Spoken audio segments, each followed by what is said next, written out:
तो म्हणतो मी आत्मेने बी प्रार्थना करेल आणि बुद्धीने बी प्रार्थना करेल. हालेलुया.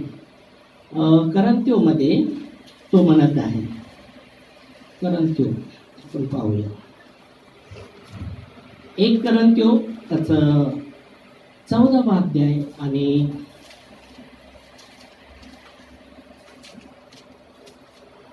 14 पासून आपण पाहूया.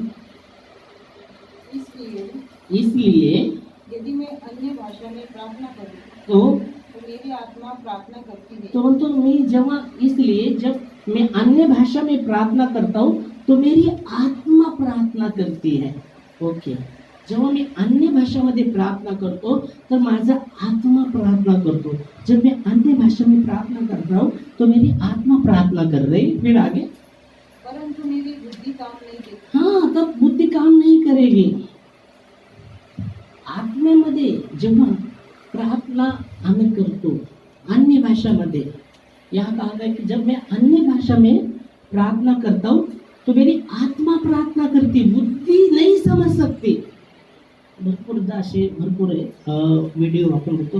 अन्य भाषा जेव्हा म्हणजे अन्य काही लोक म्हणतात अन्य भाषा म्हणजे कोणाला हिंदी येत नसेल तर ते हिंदी बोलू लागले, कोणाला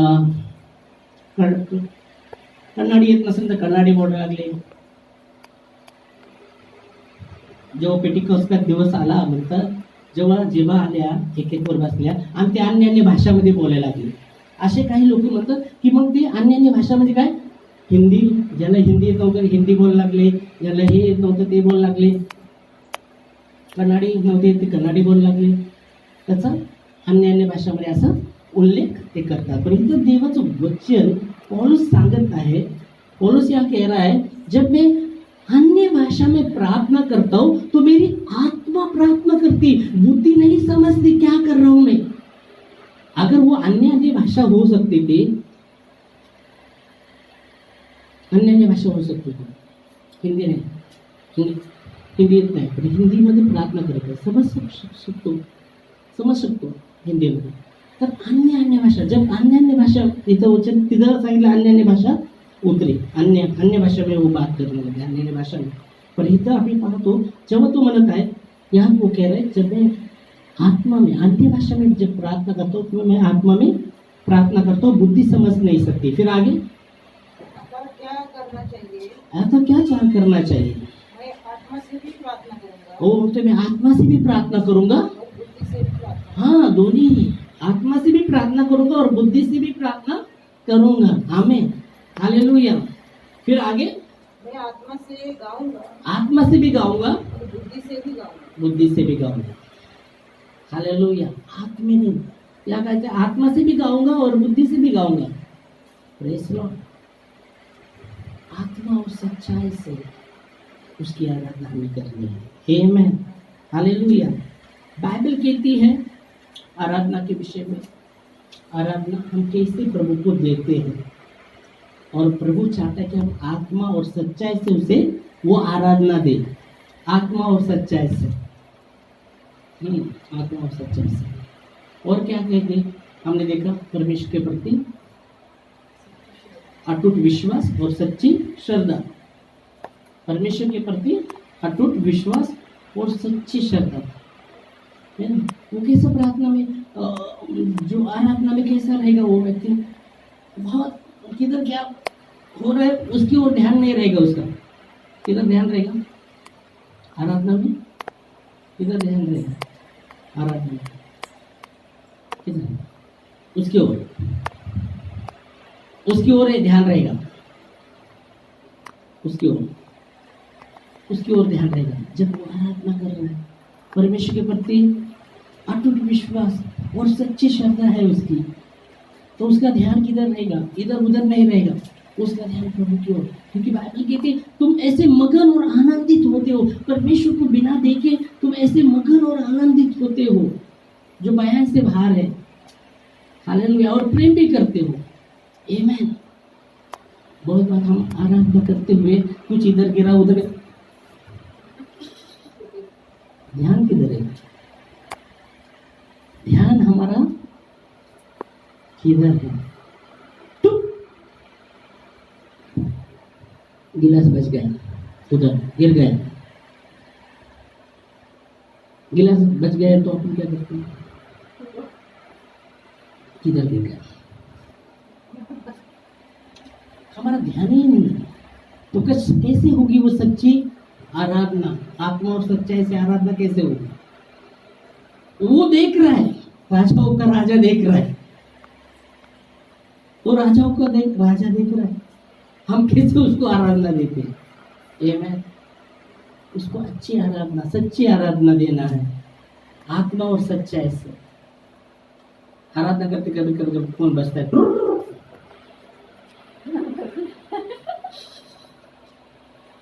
हम कैसे देते?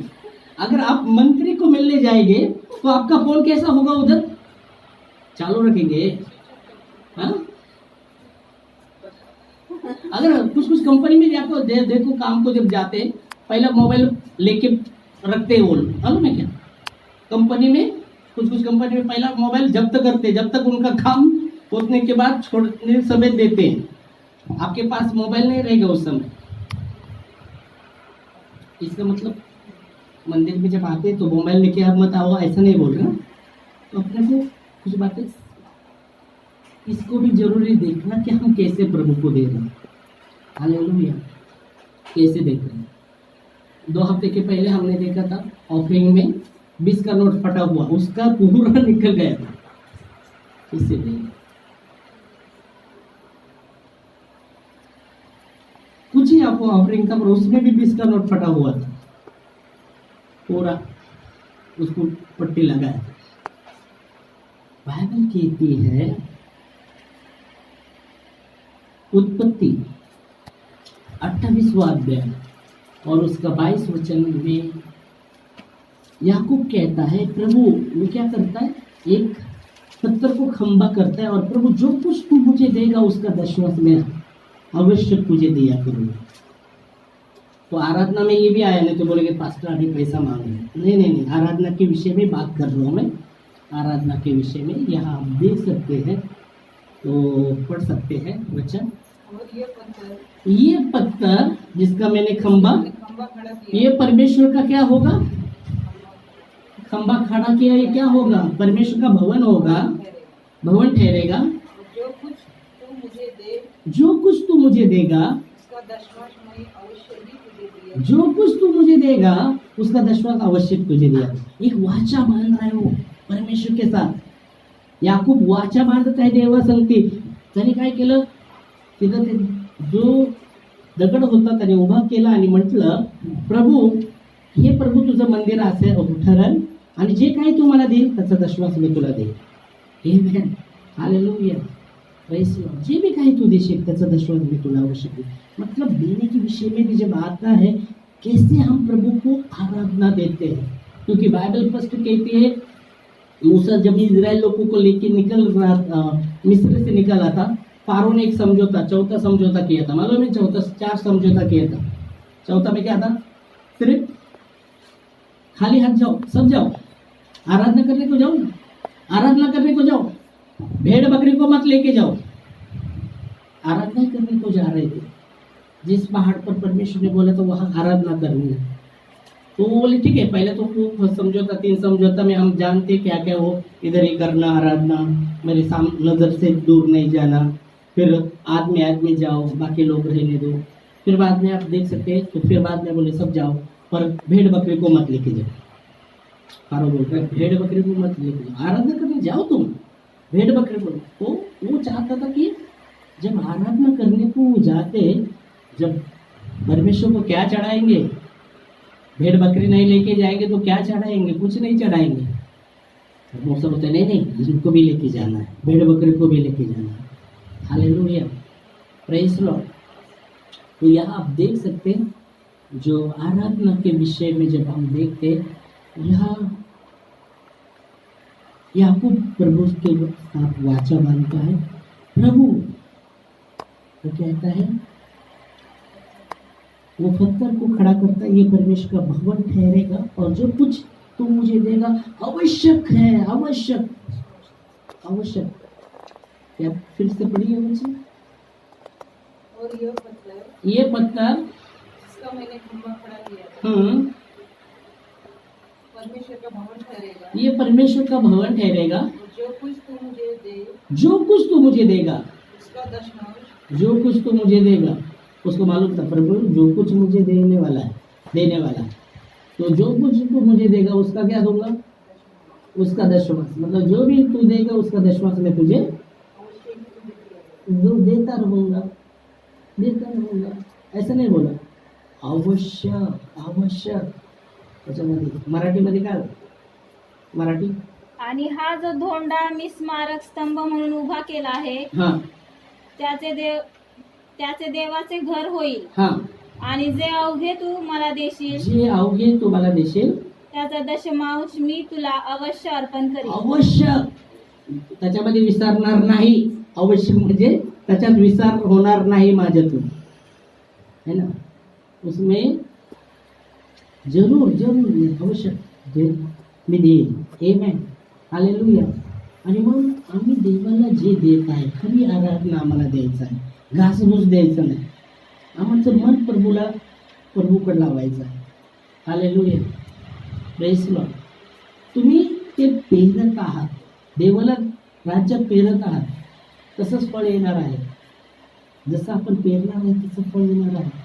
आणि परमेश्वरची इच्छा आहे की आम्ही फळ लावू। आमेन, हालेलुया। आम्ही फळ आणू। बायबल सांगते, येशू म्हणतो तुम्ही जास्त फळ आलेले माझ्या देवाची पितेची महिमा होती। आमेन, हालेलुया। तो यहाँ आप देख सकते हैं, याकूब ये कह रहा है। फिर हम देखते हैं घास भूस के विषय में जब आता है तो हमको याद आता है आदम और हवा का बच्चे के विषय में। क्या क्या बच्चे? केल और हाबेल, केन और हाबेल, है ना? दोनों काम कर रहे थे, है ना? एक खेती वाला था, किसान था, एक भेड़ बकरी चराने मेंढपाल था। और बाइबल कहती दोनों भेंट लाते हैं, पर एक का स्वीकार एक का नहीं स्वीकार। हाँ, दोनों ने लाया था, दोनों ने लाया था। किसी ने घास भूस लाया था और किसी ने उत्तम लाया प्रभु के राज्य में। बाइबल कहती है केन ने घास भूस लाया, घास भूस अच्छा अच्छा पीछे रख दिया, हाँ, और घास भूस चलो प्रभु के राज्य में। पर बाइबल की हबेल ने उत्तम से उत्तम पहला लोटा जो धष्ट पुष्ट वो बछड़ा वो लाया। और बाइबल की दोनों जब लाया, परमेश्वर ने हबेल का वो ऑफरिंग को स्वीकारा, हबेल की, पर काइन के भेंट को नहीं स्वीकारा। मालूम है? क्योंकि बाइबल स्पष्ट कहते हैं, मुझे जब लगता है ना परमेश्वर के प्रति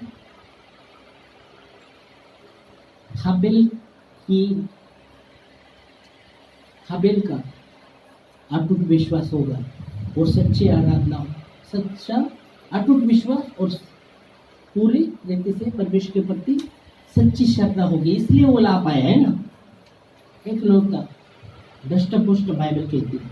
मैं तो लंगड़ा भी लेके आ सकता था, बछड़ा, उसमें लंगड़ा भी हो सकता था। बीमार भी, चलो बीमार लाएंगे, बीमार लेके जाएंगे, बीमार वाला घेर लेके जाएंगे ब्रदर। नहीं, अच्छा दष्ट पुष्ट बाइबल कहती है और वो स्वीकार परमेश्वर, पर इसका नहीं स्वीकार। तो आत्मा, वैसे उदाहरण के लिए आप देख सकते हैं आराधना, शायद इसके विषय में हम देखते हैं ये भी कर रहा था, शायद आत्मा और सच्चाई से उसकी आराधना नहीं हो रही थी, इसलिए परमेश्वर ने वो ग्रहण नहीं किया। और इसने आत्मा और सच्चाई से प्रभु की आराधना की थी, इसलिए स्वीकारा। आमीन, हालेलुया। और इसलिए बहुत जरूरी, क्योंकि बाइबल की पिता देखता है, पिता देखता है, हालेलुया, पिता देखता है आत्मा और सच्चाई। बाइबल की जो पिता देखता है कि कौन आत्मा और सच्चाई से उसकी आराधना करते हैं। आमीन, हालेलुया। और इसलिए हमें आत्मा और सच्चाई से आराधना करनी है, आत्मा और सच्चाई से उसका गुणगान गाना है, उसकी स्तुति करना है। अपना तो पाँव भी गिरता रहे, पहले दर्द रहते हैं अपने पाँव में, हाथ में, क्योंकि दर्द डॉक्टर बोले एक्सरसाइज करना है, तब दर्द नहीं रहेगा तो अपन करने का है। ऐसा अभी हाथ में दर्द डॉक्टर ने बोल रहा है करना है, फिर कटकट में होगा तो भी करेंगे करेंगे, क्योंकि डॉक्टर ने बोला है आगे क्या होगा मालूम, उसको मालूम रहेगा इसलिए बोला है। हाँ? उस समय करेंगे तो डॉक्टर बोले नहीं। तो बाइबल कहती है दावीद कैसा नाचा था जब संदूक लेके आ रहे थे, कैसा नाचा था। बाइबल कहती है राजा होकर भी इतना वो नाचा, इतना नाचा, इतना नाचा, इतना नाचा, कपड़े फट गए उसको। आपने को उतना नहीं नाचने का, कपड़े फट गए, थोड़ा बार हिल सकते हैं। आप कसं वाटतं बाबा, काय बोल, आपण शर्म करते हैं। नहीं, प्रभु के लिए आप कर रहे हैं, हम प्रभु के लिए करते, किसी इंसान के लिए नहीं करते, है ना। तो प्रभु के लिए करना। बाइबल कहती है इतना वो नाचा,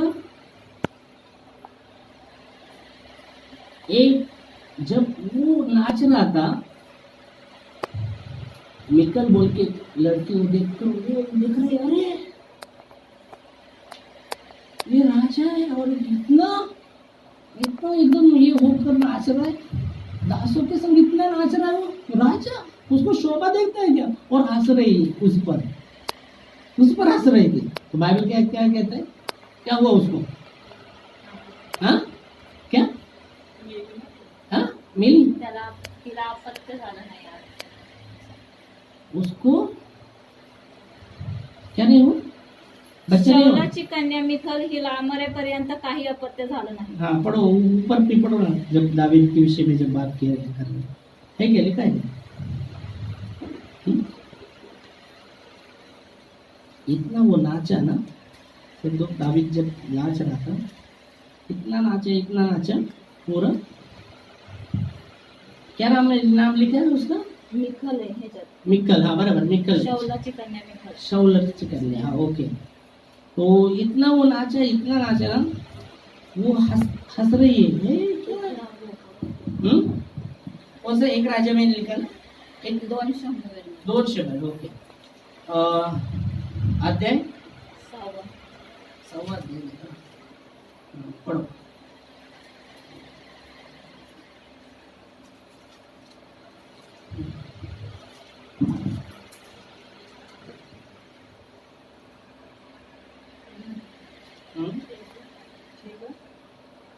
शेका काय 20 से है शायद,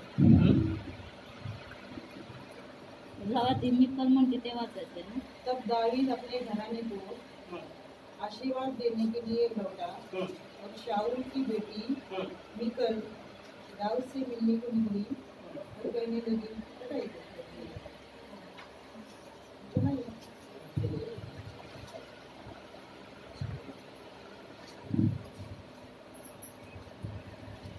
काय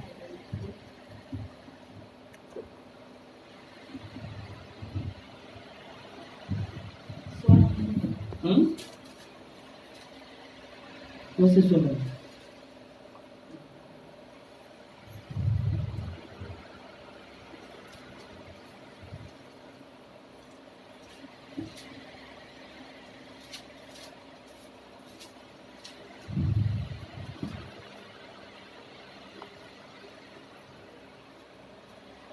हाँ 6 के 2 शमूएल 6वां अध्याय के वचन में हम आगे पढ़ते हैं।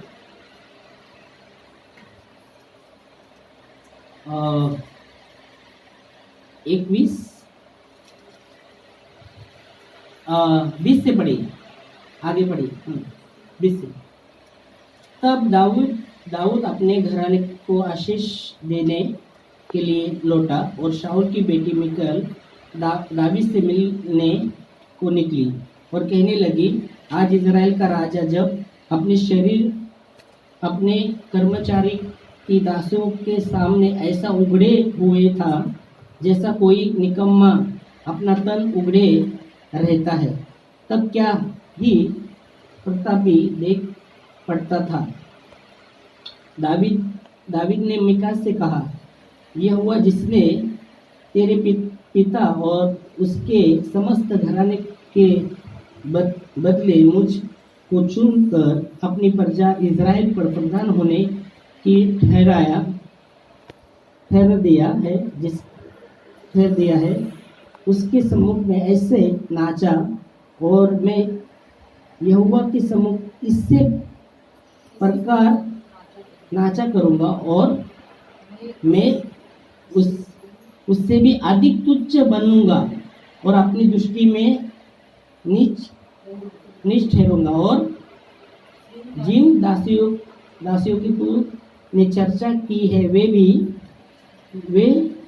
भी मेरा आदरमान करेंगे। और शाऊल की बेटी मिकाएल के मरने के दिन तक कोई संतान नहीं हुई। मुझे यहाँ आप देख सकते हैं कि दावीद इतना परमेश्वर का जब संदूक लेके आ रहे थे, इतना वो नाचा राजा होकर। अबे राजा को वो देख रहे, राजा होकर इतना परमेश्वर के सामने नाचा, उसके वस्त्र पे क्या हुए, फट गए, है ना। राजा होकर एक ऊंचा स्थान, राजा का स्थान ऊंचा है और वो ऊंचे स्थान से नीचे प्रभु के नीचे उसका संदूक लेके वो जा रहा था। प्रभु के सामने वो इतना नाचा, इतना तुच्छ बना। हालेलुया। अपने को शर्म आता है, नाच लो। आपको ऐसा नहीं उठता, शर्म आता, क्या लोग बोलेंगे भाई, क्या बोलेंगे। आप किसके लिए कर रहे हैं? आप किसको देख रहे हैं? लोगों को। आप प्रभु को देखिए, हमें प्रभु को देखना है। आमेन। बाइबल कहती हुई एक ही वचन में खत्म करने वाला। बाइबल कहती है, विश्वास का कर्ता और सिद्ध करने वाले परमेश्वर की ओर देखते रहो, उसकी ओर ध्यान लगाओ। हम ध्यान कैसे लगाते हैं? कोई तो अपने को देखना तो नहीं, अपने को कुछ बड़ा ध्यान इधर उधर नहीं, परमेश्वर को सच्ची आराधना चाहिए। आमेन। आत्मा और सच्चाई से, आत्मा और सच्चाई से, अंदर और बाहर दोनों। नहीं तो क्या बाहर अंदर कुछ भी नहीं, ऐसा भी नहीं। नहीं तो कुछ भी वैसे भी रहते हैं, अंदर कुछ ही नहीं। दोनों बाइबल कहती है, दोनों चाहिए उसको। आमेन। हालेलुया। परमेश्वर को जो बाइबल कहती है, उसने हमें बेहतर दिया है। परमेश्वर ने हमारे चांगले दिला है, सर्वश्रेष्ठ दिला आहे। कोण दिला आहे? येशूला। सर्वश्रेष्ठ आहे तो येशूला आमच्यासाठी दिला आहे, त्याने ठेवलं नाही, सर्वश्रेष्ठ त्याला आमच्यासाठी दिला आहे। आम्ही देवाला काय देऊ शकतो? सर्व काही त्याच्याकडून। दावीदने म्हटलं, मी काय देऊ शकतो? सर्व काही तुझ्याकडून मिळतं देवा। आज जे श्वास घेतो ते भी तुझं देण आहे, तुझं देण आहे ना। बाइबल कल के विषय बड़ाई मत मार, मालूम नहीं दिन भर क्या होगा। देवाच्या कृपेद्वारे आम्ही ते करत आहे। आमेन। देवाच्या कृपेद्वारे आम्ही जगत आहे। देवाची कृपा आहे, त्याची करुणा आहे। विलाप गीत मध्ये म्हणत आहे, काय म्हणत आहे? विलाप गीत 3 अध्याय आणि 22 आणि 23 वचनामध्ये काय म्हणत आहे विलाप गीत लिहिणारा? हम मर मिटे नहीं, ये परमेश्वर की महान करुणा का फल है, उसकी दया अमर है और प्रतिदिन हम पर वो नई होती है। आमीन। विलाप गीत 3 अध्याय, विलाप गीति हिंदी में विलाप गीत, समुपदेशक नहीं, विलाप गीत। देखो गीतरत्न आहे ना मराठी गीतरत्न, हाँ हिंदी में विलाप गीति। भेटलं 3 का 23 और 22 और 23 एक ही वचन बोला, फिर थोड़ा हम कराते हैं। विलाप गीत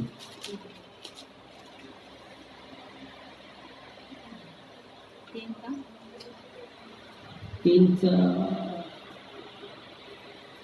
22-23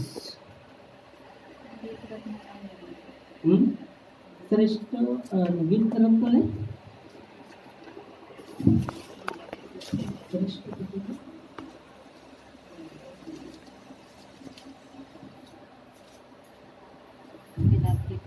है ना विलाप गीत मराठीत विलाप गीत आहे.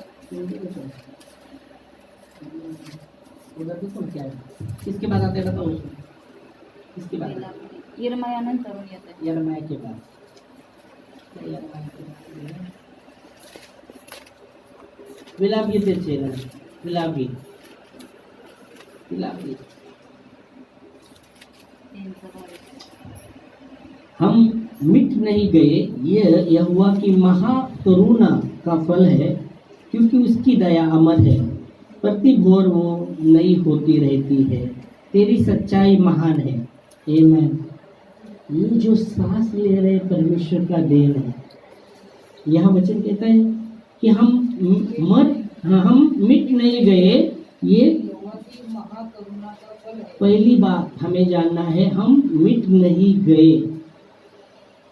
क्यों नहीं मिट गए? क्योंकि यहोवा की महाकरुणा है। पहली बात, हम मिट गए नहीं गए, ये परमेश्वर की महान करुणा का फल है। परमेश्वर की महान करुणा का फल है। कितने तो लोग मिट गए, लोग बहुत बड़े बड़े लोग, बहुत बड़े बड़े लोग मिट गए हैं। बड़ी बड़ी भाषा बोलने वाले बहुत से मिट गए, और बाइबल कहती है हम मिटे नहीं, ये परमेश्वर की महान करुणा का फल है। फिर आगे, क्योंकि उसकी दया अमर है। दूसरी बात ध्यान देना कि उसकी दया अमर है। उसकी दया हमेशा के लिए अमर है, हमेशा के लिए है। अमर का मतलब कभी खत्म नहीं होने वाली, अमर है ना। अमर बाबा, अमर झालो, आता मरणार नाही, खत्म होणार नाही, वैसे उसकी दया अमर है। तीसरी बात, दूसरी बात अपने रहेगा, हाँ प्रति भोर को भोर नहीं होती रहती। अभी यहाँ जब आप देखते उसकी दया के विषय में, प्रति भोर को वो नई होती रहती है। प्रति भोर, प्रति सुबह, हर सकाळी तशीच राहत नाही, नवीन होत राहते, नवीन होत राहते, नवीन होत राहते। शिळं नाही, शिळं नाही, नवीन ताजं, नवीन नवीन होत राहते, त्याची दया आमच्यावर नवीन होत राहते। फिर आगे, तेरी सच्चाई महान है। चौथी बात, उसकी सच्चाई महान है। वो झूठा नहीं है, वो सच्चा परमेश्वर है। वो सच्चा है, उसमें कुछ भी झूठ नहीं है, थोड़ा भी नहीं, पूरा सच उसके अंदर है, सच्चाई उसके अंदर है। आमीन। उसकी सच्चाई क्या है? सच्चाई महान है। बाइबल कहती है भजन संहिता 100 उसके 5 वचन में क्या लिखा? भजन संहिता 105 ठीक है, वचन। पहली बात, यहोवा भला है। उसकी करुणा सदा की है। पहली बात, यहोवा भला है, इसलिए विलाप गीत क्या कहता है? हम मिट नहीं गए। क्यों? क्योंकि यहोवा महान है। आमीन। हम मिट नहीं गए, क्यों? यहोवा महान है। फिर आगे, उसकी करुणा सदा की है। दूसरी बात, वहां क्या देखा था हमने? वहां क्या देखा था? विलाप गीत में क्या देखा था? प्रति भोर को और नहीं होती। नहीं, उसके पहले ऊपर हम मिट नहीं गए। नहीं, उसकी दया अमर है। और यहाँ क्या गया है? उसकी करुणा सदा सदा के लिए है। उसकी करुणा अमर, सदा के लिए उसकी करुणा। यहाँ आप लिख कर सकते हैं। पढ़ा आपने? विलाप गीत क्या कहता है? उसकी दया। अमर है। और यहाँ क्या कहा है? सदा सदा के लिए। उसकी दया किसके लिए? सदा के लिए। याद रखो, सदा मतलब अमर है, हमेशा के लिए। अमर। फिर आगे। उसकी सच्चाई हाँ, उसकी सच्चाई पीढ़ी से पीढ़ी तक बनी रहती। और वहाँ क्या देखा था हमने विलाप गीत में? वो घोर प्रति घोर और नहीं, सच्चाई के विषय में। सच्चाई महान है। और यहाँ कहा क्या कहा गया? वहाँ आपने विलाप गीत में देखा कि उसकी सच्चाई महान है। उसकी सच्चाई महान है। और यहाँ क्या कह रहा है? पीढ़ी पीढ़ी तक बनी रहती है। एक पीढ़ी गई, दो पीढ़ी गई, जाती रहती। बाइबल कहती जो परमेश्वर पर प्रेम करते उनके कितनी पीढ़ी पर आशीष दूंगा कहा? कितनी पीढ़ी आशीषित होगी? हाँ, कितना पीढ़ी? 7 1000 पीढ़ी पर मैं दया करता हूं। कितना? 1000 पीढ़ी पर दया करता हूं। आमेन। एक पीढ़ी गई, दो पीढ़ी गई। अभी देखो, जो परमेश्वर में है उसके विषय में आप देखो, उसका पीढ़ी गया, दूसरा, उसका पीढ़ी जब दूसरा आया है उस पर भी दया होगी परमेश्वर की। उसका भी पीढ़ी गया, उस पर भी दया होगी। तीसरी पीढ़ी, चौथी पीढ़ी, पांचवी पीढ़ी। मतलब परमेश्वर की सच्चाई पीढ़ी पीढ़ी तक, इसलिए उसमें कुछ भी झूठ नहीं है। और इस इतना महान परमेश्वर है और उसको हम कैसे देते हैं? उसकी योग्यता को समझना है हमें और उसकी योग्यता के अनुसार उसको देना है। अगर मंत्री, आप मंत्री को कुछ देंगे, देना चाहते हैं, मंत्री आ गए आपके पास, आप क्या देंगे? मंत्री को आपको गिफ्ट देना है, मंत्री को कैसे देंगे? हाँ, तुम्हारे पास तो जो है वो देंगे, है ना? तुम्हारे पास पर आप देखेंगे उसकी योग्यता। यहाँ आप देखते हैं योग्यता के विषय में। अभी क्या करेंगे? किसको देना है और वो चाहता है कि उसकी योग्यता के अनुसार दे। अभी क्या करेगा वो व्यक्ति? उसके पास तो ज्यादा तो नहीं है, वो क्या करेगा फिर? उस हाँ, तो नहीं बोला नहीं, कोशिश करेगा जितना हो सके उसको देने का। इतना बोले हाँ काइस नहीं, ऐसा नहीं बोलेगा, क्योंकि उसको जितना हो सकता है वो देगा। हाँ, हो सकता है, कोशिश करेंगे देना है। योग्यता, उसकी योग्यता, हाँ जितना है। कर्ज पाणी काढणार, मग कोण फेडणार? हॅलो ओ नहीं, जितना हो सकता है। वो मंत्री को तो मालूम नहीं कितना है इनके पास, पर ये तो राजा, इसको मालूम है वो आप कैसे उसको दे रहे। उसको मालूम है आपका कंगालपन। बाइबल कहती तेरा कंगालपन भी मैं जानता हूँ, तेरे कलेश को भी मैं जानता हूँ, फिर भी तू धनी है। ऐसा लिखा है वचन में। प्रकाश वाक्य निकालो, दूसरा आते एक ही लेंगे। कनेक्ट करना प्रकाश वाक्य, क्योंकि नहीं तो हम समझ नहीं सकेंगे, आधा छोड़ा तो। प्रकाश वाक्य दूसरा अध्याय 9 और 10 वचन, 10 ही वचन में मिलता है, मुझे लगता है 9 में मिलता है। हाँ ठीक है, 9 में मिलेगा। परमेश्वर कह रहा है मैं तेरे क्लेश, तेरी दारिद्रता को भी जानता हूँ। हाँ, तेरे क्लेश, तुझं दुःख मला माहित आहे, तुझं दुःख माहित आहे, तुझं दुःख मला माहित है। मैं तेरे दुख को जानता हूँ। दूसरी बात, मैं तेरे क्लेश को और दरिद्रता को जानता हूँ। हाँ, तेरे कंगालपन को भी जानता हूँ, तेरे कंगालपन को भी जानता हूँ, तेरे क्लेश को भी जानता हूँ, तेरे तकलीफ को जानता हूँ, तेरे कंगालपन को भी जानता हूँ। फिर भी वो कहता है तू, अरे बाप रे, कैसा एक व्यक्ति क्लेश में है, कंगाल है और उसको धनी कहते हैं। धनी किसको कहते हैं? जिसके पास बैंक बैलेंस, गाड़ी, बंगला, उसको धनी कहते हैं। यह तो परमेश्वर कैसे बोल रहे हैं? कलेश में है, कंगालपन में है, और बोलते तुम धनी है। उल्टा हो गया ना, खोपड़ी उल्टा हो गया, उल्टा करना पड़ेगा। सीधा खोपड़ी में तो नहीं जाएगा, नहीं, सीधा खोपड़ी को नहीं जाने वाला, अपने को खोपड़ी उल्टा करना पड़ेगा। फिर परमेश्वर का वचन ऐसा नहीं जा रहा, उल्टा करना पड़ेगा तब जाएगा। फोड़ के नहीं, फोड़ेंगे तो जिंदा ही रहेंगे, ऐसे उल्टा करना पड़ेगा तब प्रभु का वचन सीधा जाएगा। ना तो काय म्हणते सर, म्हणतं कसं कैसा बोल रहा धनी आहे, माझ्याकडे काहीच नाही आणि धनी म्हणते, असं कसं? सीधा ऐसा बोलेंगे, अपन सवाल निकालेंगे तो खोपड़ी उल्टा करना पड़ेगा। हाँ प्रभु, मेरे कलेश को तू जानता है, मेरे कंगालपन को भी जानता है, तू बोलता है मैं धनी हूँ, सचमुच मैं धनी हूँ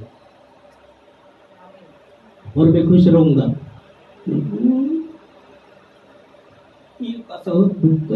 कलेश नहीं, कलेश कवा दूर होणार, कधी पूर्ती येणार, कधी पैसा पैसा पैसा भरपूर येणार, नहीं तो ऐसे रोते रहेंगे, ऐसे रोते रहेंगे। आम्हालाच पुरत नाही, देवाला कसं द्यायचं? हॅलो, नहीं, विश्वास का कदम। इसलिए परमेश्वर के प्रति अटूट विश्वास रहेगा, उसके पास कम भी रहेगा, वो कैसा जैसा प्रभु के राज्य में होएगा। जैसा उदाहरण के लिए हम देखते, हाँ, कौन सा विधवा भरी हुई विधवा, बैंक बैलेंस में नहीं, 2 ही सिक्के वाली विधवा, 2 ही सिक्के वाली कंगाल विधवा, और फिर भी धनी थी वह, फिर भी धनी थी, क्योंकि इतना बड़ा मन किया उसने। 2 सिक्का ठीक है, एक डालती हुई मेरे पास रखती हूँ, बड़ा मन था उसका। और ईश्वर से कहता है सबसे अधिक किसने डाला है? ऐसे इधर तो बहुत डाल रहे, बहुत से लोग डाल रहे थे, बहुत से डाल रहे थे, बहुतायत से डाल रहे थे, तो ईश्वर ने उनको समझाया लोग बहुतायत से डाल रहे हैं अपने बहुतायत के द्वारा, पर इसने अपने कंगालपन से जीवित की सारी पूंजी डाली है, और इस कारण इसका जो ऑफरिंग है सबसे अधिक है। आमीन, आमीन। तो धन्यवाद देंगे इस वचन के लिए, और परमेश्वर के प्रति हमें उसकी आराधना जब हम करते तो हमें अपने काम को जांचना है।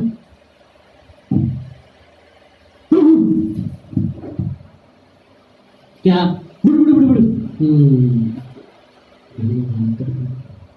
धन्यवाद, धन्यवाद, धन्यवाद। आप खोल गए, क्यों गिर रहा था मैं, आप खोल गए, नहीं तो धन्यवाद प्रभु, मैं हिलूं, धन्यवाद प्रभु, मैं धन्यवाद देता हूँ प्रभु, मैं हिल रहा हूँ तू संभालेगा, नहीं तो संभालता हूँ, नहीं तुम नहीं संभाल, परमेश्वर संभाल सकता है। हमें उसके लिए कोई बात कठिन नहीं है, हमें उसके प्रति सच्ची अटूट विश्वास और सच्ची श्रद्धा, बस परमेश्वर संभालेगा। डूबते हुए को बचाता है, वो डूबते हुए को बचाया, इसको कौन डूब रहा था? कौन डूब रहा था मालूम है? पत्थर डूब रहा था, पत्थर डूब रहा था।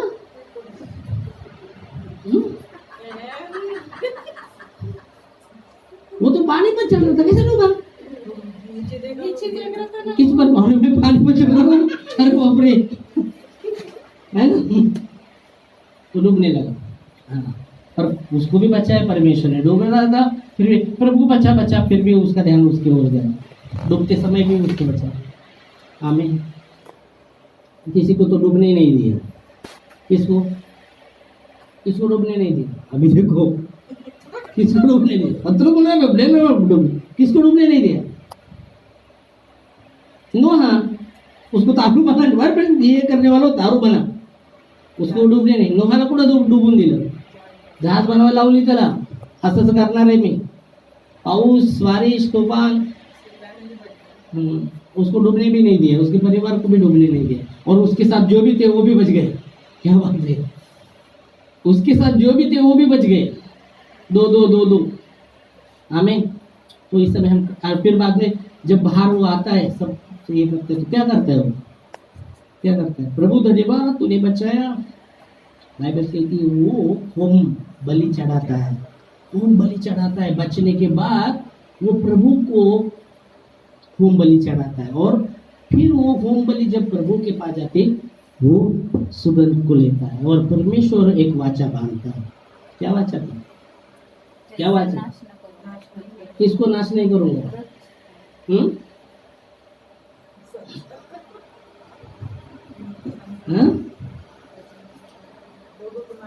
हाँ, इसलिए पुत्र भेजा यीशु मसीह को। जो कोई उसके नाम पर विश्वास करे, नहीं तो नाश तो होते लोग मरते नहीं। ये जो कोई उसके नाम पर विश्वास करे वो नाश ना हो, कैसा जीवन पाए? सार्वकालिक से जीवन। आमेन, हालेलुया। यीशु मसीह ने कहा मैं उन्हें अनंत जीवन देता हूँ और कोई मेरे हाथ से उन्हें छीन नहीं सकती, कोई मेरे हाथ से उनको छीन नहीं सकता। आमीन। तो धन्यवाद देंगे इस वचन के लिए और हम खड़े होंगे प्रार्थना।